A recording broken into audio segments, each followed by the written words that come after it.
Good evening, YouTube. Today is April 18th, 2019. For those of you in the U.S., tax deadlines passed a few days ago. And even though it passed, I figured it is still useful to kind of go over a solution I recently discovered for tracking at least your Bitcoin taxes and hopefully other cryptocurrencies. So before I get started, few things. I'm not a financial professional or advisor, so take the contents of this video with a grain of salt. With that said, let's go ahead and get started.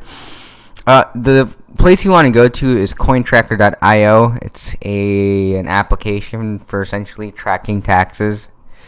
It's a cryptocurrency tax calculator, as it says here.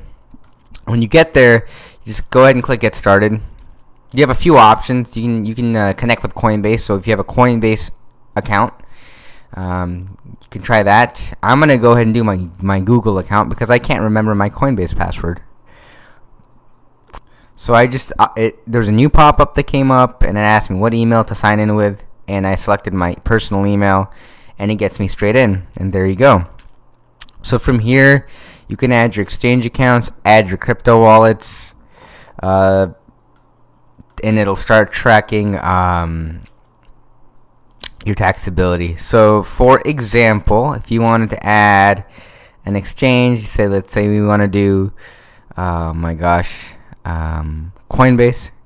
I really need to get my passwords again. Then you can click on here. You'll see that it'll let you add a Coinbase account, and when you do that, it's gonna ask you to basically give CoinTracker read-only permissions to your Coinbase account. What read-only means is by giving CoinTracker read-only permissions to your Coinbase account, CoinTracker has the ability to go ahead and retrieve any sort of transaction data. I'm not going to click Add Coinbase account because I don't remember my password, but by allowing an application like CoinTracker to have read-only access, it can collect transaction data automatically to start calculating taxes for you. The pro to this is, now if you do care about paying your taxes for cryptocurrency, you don't have to manually maintain every single point in where a taxable event happens, assuming that in this case you're only trading on Coinbase. So that's the main advantage, is by linking to Coinbase, assuming that's where all your trading happens, you get that all automated.